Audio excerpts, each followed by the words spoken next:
Hello students, so let us continue with the definitions pertaining to the construction of continuous frequency distribution. So open end class. In a class, if the lower or upper limit of the class is not specified, such a class is called open end class.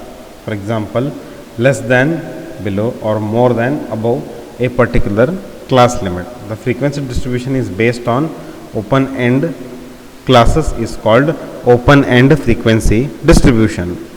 Okay, for example, observe here, less than 20, the next class interval is 20 to 30, 30 to 40.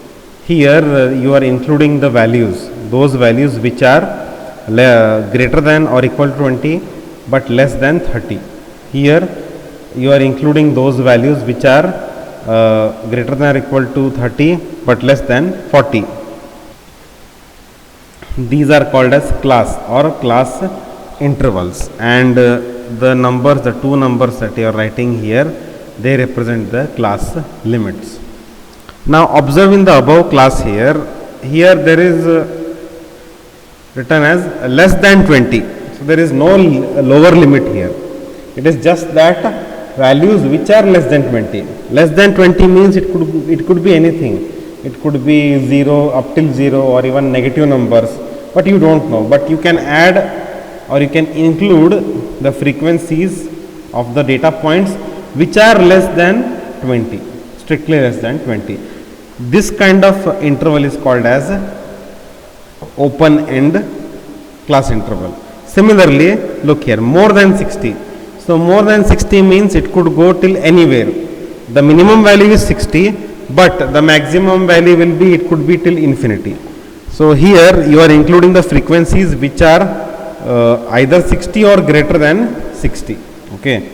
So such values are, such intervals are called open end class intervals. So here less than 20 and more than 60 both are open end classes, and this distribution containing these kind of intervals, it is a open end frequency distribution. Next, midpoint. So class mark, the central value of a class is called the midpoint or class mark. It is the average of class limits that will be represented by small m or x, that is lower limit plus upper limit divided by 2. Okay. Suppose here you want to know what is the midpoint of this class interval. So 20 and 30. Okay, so you are adding the upper limit plus the lower limit divided by 2. 20 plus 30 will be 50. 50 divided by 2 will be 25. 25 is the midpoint of the class interval. Similarly, 30 to 40. 40 plus 30 is 70. 70 divided by 2 will be 35. 35 is the midpoint of this class. Similarly, 50 plus 40, 90. 90 divided by 2, 45. 45 will be the midpoint of the class. 60 plus 50, 110. 110 divided by 2, 55. 55 will be the midpoint of this class. Again here example is given, lower limit plus upper limit divided by 2. Okay, this is the formula for computing midpoint of a class interval. Width of the class, size of the class. Difference between the upper limit and the lower limit is called the width of the class. It is denoted by C or I. Okay, here there is a class interval given 40 and 30 to 40. We spell it as 30 to 40. That is, it starts from 30 and ends at 40. Therefore 30 to 40. Here 40 minus 30, that is 10. The size of the class, that is the width between, the difference between upper limit and lower limit, that is called as width of the class. Here the width is 10. Okay. In case of inclusive class, the width of the class interval has to be calculated after converting the inclusive class into exclusive class. When you have class intervals like 0 to 9, 10 to 19, and if you take the difference, for example, if you take the difference of the class 10 to 19 there, so 19 minus 10 will be 9, which is not true, because the number 10 and 19 both will be included in the same class. Okay. 10, 11, 12, 13, 14, 5 numbers.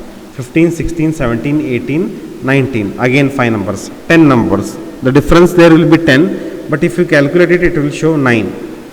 Anyways, therefore, while writing the width for inclusive classes, we have to convert them into exclusive classes and then write the width. Next, number of classes.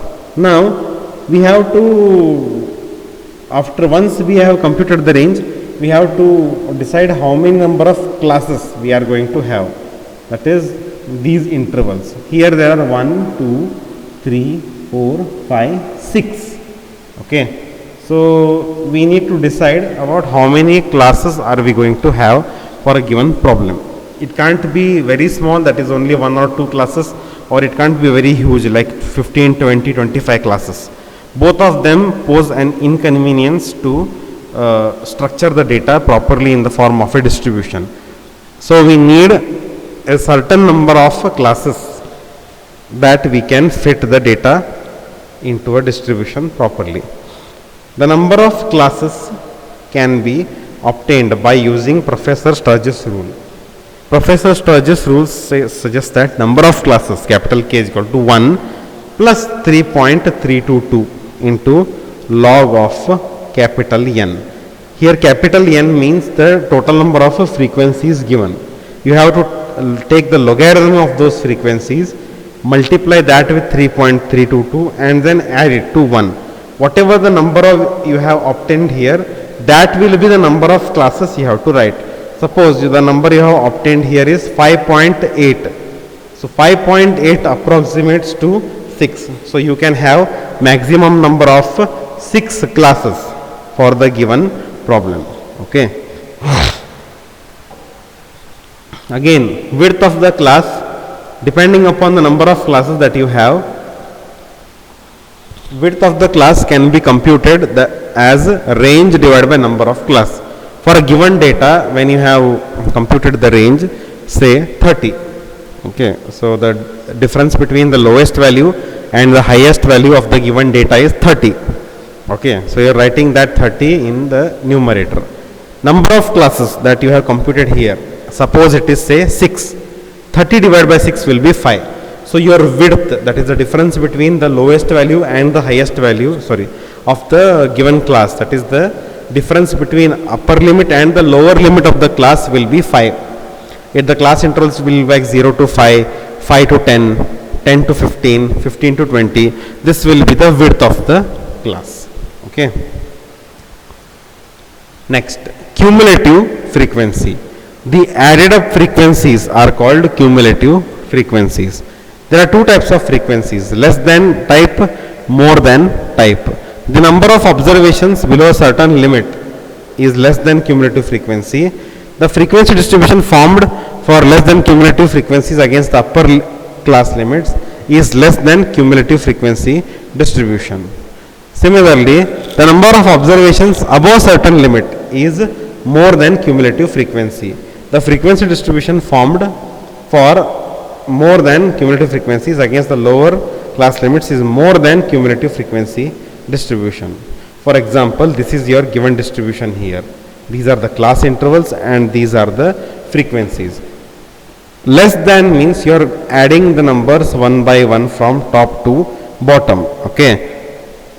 Here less than 40 means persons having less than 40 kg.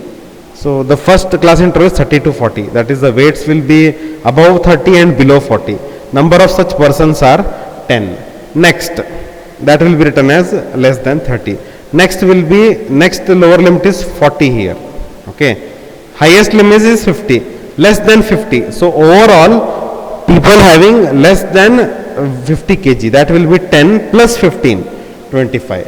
Similarly, less than 60, that means overall people who are less than 60 kg, 10 plus 15 plus 20, 45. Next, less than 70, 10 plus 15 plus 20 plus 15, that is 60. Similarly, more than here. So persons more than 30 kgs are overall 60. More than 40, 50. More than 50, 35. More than 60, 15. So here I are adding up it in reverse.